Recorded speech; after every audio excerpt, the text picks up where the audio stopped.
Hey everyone, welcome back to the Encrypted Capital recap for Thursday, June 10th. First off, Shark Tank's Kevin O'Leary. He says nothing will replace Bitcoin. It's a pretty bold statement if you ask me. I know a lot of people didn't think that anything would replace AOL, and look where AOL is. He says that he recently allocated 3% of his portfolio in Bitcoin, and another guy who says he has no plans to sell his coins anytime soon. Let's not forget, Elon Musk said that they weren't going to be selling any of their coins, and then they came out like 30 days later and said that they sold 10% of their holdings, and Pomp made sure that he highlighted that. He also noted that 2021 is a pivotal year for Bitcoin, and more institutions are looking to enter the space, but are wary of energy consumption concerns.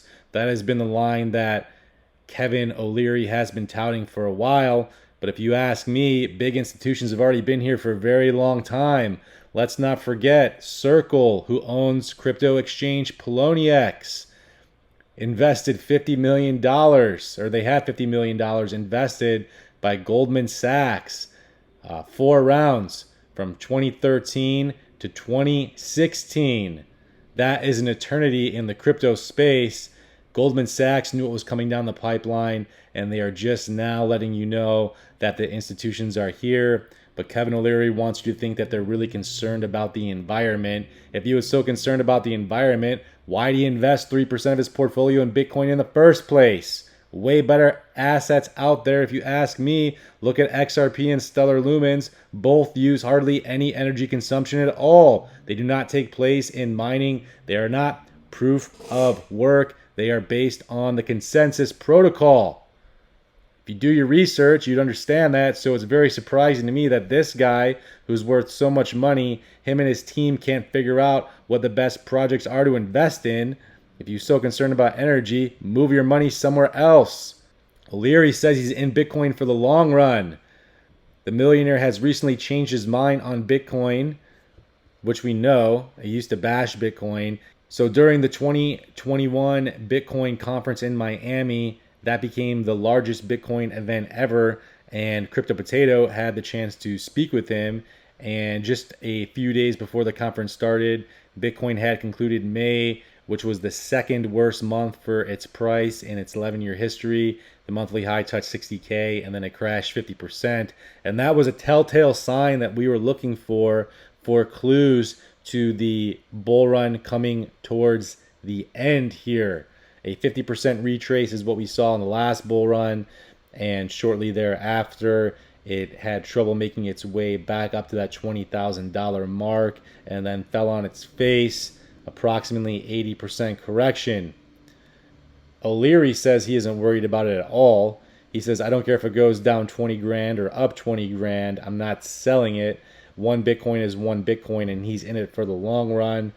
Good for him. As long as no one overthrows Bitcoin, he's probably going to be in good shape, but he may have to wait quite a while to get those crazy gains that anybody who has set themselves up in the altcoin market will be experiencing here shortly. He even mentions the benefit of the asset's extreme volatility, as he has put his Bitcoins to work on various DeFi projects that earn him even higher interest due to the increasing volatility. Definitely want to take advantage of those DeFi projects. That is a good idea to start earning money for holding your coins in these DeFi projects. Yesterday we talked about Tezos and Tron. And the funny thing was that O'Leary thinks Musk was pressured by Tesla's shareholders. It says a big part of the latest volatility of Bitcoin's price came after Elon Musk started tweeting about it. And most recently, Musk addressed the ESG issues of the mining process, basically just the environmental issues of the mining process. And consequently, Tesla dropped BTC as a payment method, causing a plunge in its price. So you have to really think, is one of the smartest guys in the world, along with his team, ignorant to the fact that Bitcoin takes up so much energy for the mining process, and they literally just threw 1.5 billies at a company, or sorry, not a company, at a project like Bitcoin, and they had literally no research backing it, and they just did it completely unaware of the environmental concerns for a electric car company? Or was Elon just throttling everybody and setting himself up for epic gains, taking the price from 30 grand when they publicly announced it up to 64,000, doubling his money, then selling, shorting the top, and then dropping it back down to his accumulation range. Which option seems more likely?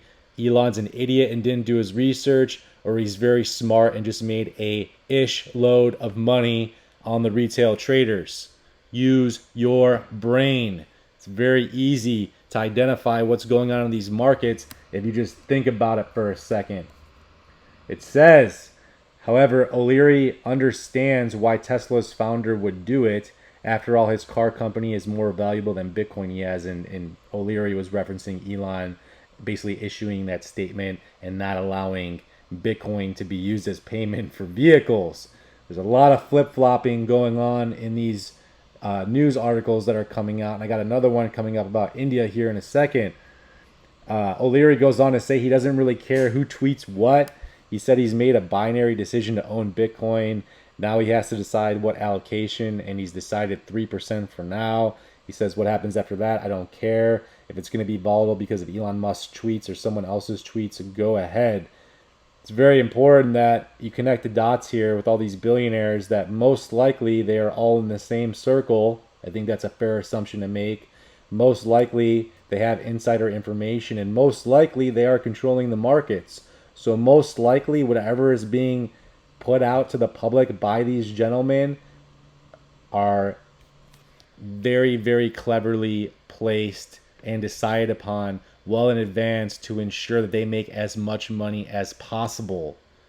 Guys got to have the contrarian mindset and look at things from the opposite side, and don't just take what these guys say at face value. Take it with a grain of salt. Do your research. What else does he say? He also says you can't just burn coal to make Bitcoin. That's not okay. So he still invested in it anyways. Makes 0 sense. Try and see through the narrative here. And he says, and so that's what's going on in a large part of the world, and this has to stop if you want institutions. As mentioned, institutions have already been here for a long time. Goldman Sachs being one of the biggest. And let's not forget, Barry Silbert of the digital currency group, Grayscale, they own a ton of cryptocurrencies, a ton of Bitcoin, and I can guarantee you that Barry Silbert, Grayscale digital currency group, Mike Novogratz of Galaxy Digital, the Winklevis, when they get together and throw a party, you think they can't manipulate the market in any which way they want? Combined, they probably own upwards of 10% of all Bitcoins in existence. You know how easy it is to manipulate the markets when you control that much of the market share? Absolutely crazy, absolutely epic. You guys need to ride the coattails of the billionaires and the whales in these markets if you really want to make some crazy gains. Next up, JP Morgan. Backwardation points to a bear market for Bitcoin. Very interesting. They kind of bring up some of the points that we talked about here with a 50% retracement for being one of the telltale signs that we were close to nearing the end of the bull run. While it's very hard to say exactly what's going to happen, we're going to need some more data to actually come to a legit conclusion on what's taking place in these markets. But it's important to note that the gains in Bitcoin are most likely exhausted, and you will make way better gains in the altcoins. You need to be in the altcoins, you need to find assets that are suppressed, that are still significantly off of their all-time high. We do talk about all of these projects in our newsletter. We have a free version and a paid version. Link in the description below. You literally have nothing to lose. Just check it out. It's definitely worth it. You guys can find out about sleeper projects and all that good stuff. So link in the description below. Check it out. Next up, we got, again, speaking with the flip-flopping, change of heart. India reportedly considers classifying Bitcoin as an asset class when just the other week it seems like they decided to ban cryptocurrencies. And now, instead, it will most likely classify Bitcoin and the rest of the market as an asset class very soon. Can you see how they play you with these news articles? They're not just changing their mind from one day to another and they all of a sudden think it's a good idea. This is how I look at things. This is how I analyze things. It's very, very obvious that these news stories come out in certain times and they always tend to be right at the Fibonacci retracement lines, right at support lines, or right at resistance lines. It's absolutely epic. There's a great quote I heard once. Show me the charts and I'll tell you the news. Couldn't be more accurate than what's taking place right now. Also, world's largest meat producer, JBS, pays $11 million in Bitcoin to ransomware hackers. You have to analyze, could some of these stories be made up? Why? Ask yourselves these questions. Why would the world's largest meat producer that makes $50 billion a year have some ransomware hackers not only ask for just a measly $11 million in Bitcoin, but why would you ask for it in Bitcoin at all when there's way better currencies out there that are anonymous, like XMR, Monero, legitimately private cryptocurrencies that cannot be tracked and traced? If you were to hack anything and do a ransomware attack, it would be the most idiotic thing in the world to actually use Bitcoin. You would use Monero, XMR, legitimate privacy coin. It makes me think that these stories are made up, and yeah, maybe it's not. But again, why would you only ask for $11 million? They said that JBS paid the ransomware hackers the $11 million. Why wouldn't they just go back and do it again and ask for $30 million? Or why wouldn't another hacker group go and hit them up again, knowing that JBS is paying out? Makes zero sense to me. Got to have the contrarian mindset and not take all these articles at face value. Very, very important. Who knows what's actually going on here, but if they did ask for $11 million in Bitcoin, they'd have to go and run these coins through a mixer so they cannot be tracked and traced. Because contrary to popular belief, Bitcoin is slow. It can be tracked and traced on the blockchain, and it'd be very easy probably for the FBI to go ahead and find out exactly where these funds are going if these hackers do not take the proper precautions. And the number one proper precaution would be to not request Bitcoin. Absolutely idiotic. These hackers are morons. Next up, new analysis sheds light on DOJ Bitcoin seizure as JBS pays massive $11 million ransom. We just talked about this article. I think I had something highlighted here. Yes, every hack that is successfully paid off with a cryptocurrency becomes an advertisement for more hackers to try more cyber attacks. This is how they can change the narrative. This is how people like Elizabeth Warren are going to come out here and say how bad cryptocurrency is, and they're going to use that as the guise to issue their own central bank digital currencies. And what do you know? I have that right here. U.S. Senator, crypto is bogus and a lousy investment, she says. Angry woman screams at Bitcoin. Says she's using the same old arguments about crypto being an environmental disaster. And then she go ahead and basically describe CBDCs to a T, saying that it needed to be scalable, it needed to be used widely, and it needed to be safe and secure. That's exactly what a central bank digital currency would be. It'd be pegged to the dollar. It'd be ran by them. It'd be ran by the central bank. And it would be quote unquote secure, so they say. And it's not that Bitcoin is not secure. It's just that they're asking to use that currency. It has nothing to do with the Bitcoin network or the blockchain at all. What else does this woman say? She says U.S. lawmakers put Bitcoin on trial in Senate CBDC hearing. Yes. Here we go. Pros and cons. This is what I was talking about. If you want to send money to somebody else, digital currency can be easier and faster. Exactly. Warren also said she opened the hearing, but in order for those two advantages to be realized, the digital version needs to be secure, stable, and accepted everywhere. You can see how CBDCs are coming down the pipeline here. They are here. CBDCs may be good. Americans shouldn't have to pay exorbitant fees just to use the money they've already earned, she says. A central bank digital currency can work with these no-fee accounts to make sure working families have access to the payment system and full participation in our economy, he said. This was Brown who was speaking. Brown has also recently come out strongly against provisional banking charters. Okay, so CBDCs are here. If you thought crypto was going anywhere, you're wrong. CBDCs digital currencies will be issued on the blockchain. They will be pegged to the dollar. And this is a perfect storm with these ransomware hacks that are supposedly going on and these hackers requesting Bitcoin. I mean, you could literally see the picture being painted as we go through these news stories. Next up, American billionaire Ken Moelis compares the crypto craze to the gold rush of 1848. He says, we have to know what people want, what tools they need to be successful. And he says it's like the gold rush of 1848 when a lot of people didn't know there was gold in the ground. In addition, the billionaire stated that he tries to stay on track with the cryptocurrencies, although he is not a total believer of their merit.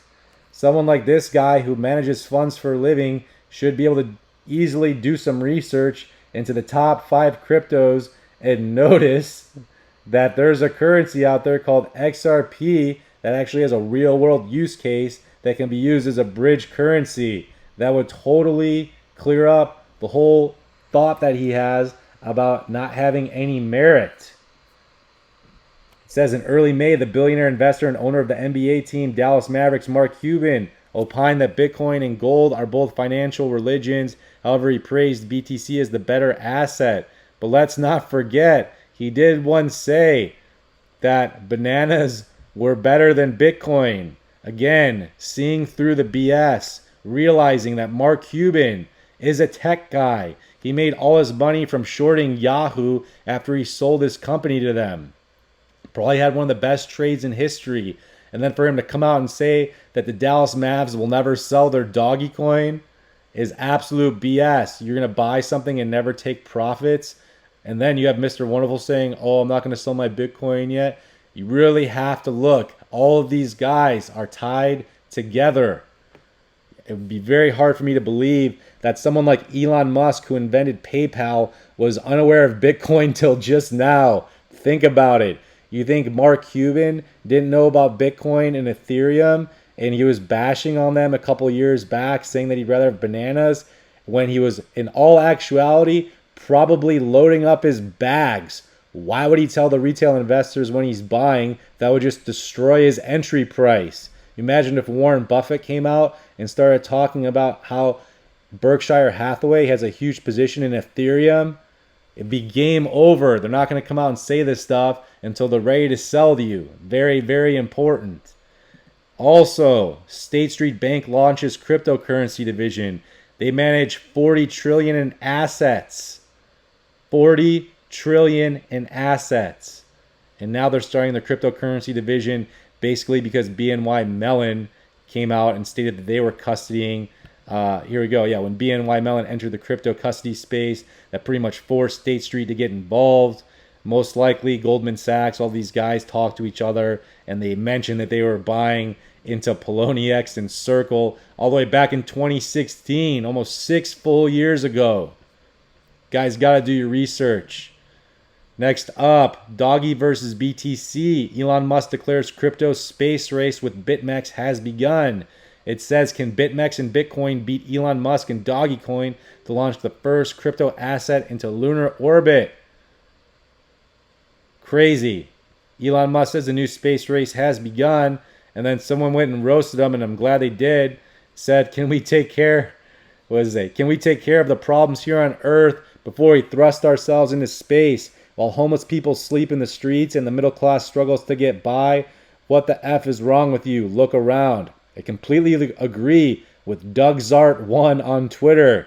Good for him for opening up his mouth. I'm glad to see that people actually see what Elon Musk is and calls him out for what he is, which is just a tool used by the financial elite. And last, what else do I got here? Alex Cobb, pretty good guy in the XRP space. He pulled up this great tweet, and he said, Pomp is undercover XRP bag holder. He's talking about Anthony Pompliano. He runs Morgan Creek Digital. He has his own stupid little podcast where he basically is just a Bitcoin Maxion and has all of his money in Bitcoin, so he says. And it's funny, it says he touts BTC because of bigger audience, which is better for the company's platforms he invested in, which is a great point. And then he went back and pulled up this. When he talked about the 2017 best performing crypto assets. Let's not forget XRP, Ripple, biggest gainer in 2017 with an epic 36,000%. And we actually almost saw that with Telcoin when we talked about it back in November, which was in our newsletter. That's reached approximately 36,000% as well. So Telcoin gains are basically matching Ripple this bull run, and Ripple hasn't even gotten going yet. Then we got NEM, Ardor, Stellar, another great project, 14,000%. Dash cracking the top 5, tied with Ethereum for 9,000%. And then we got Litecoin, which was the second cryptocurrency back in the day after Bitcoin, created by Charlie Lee.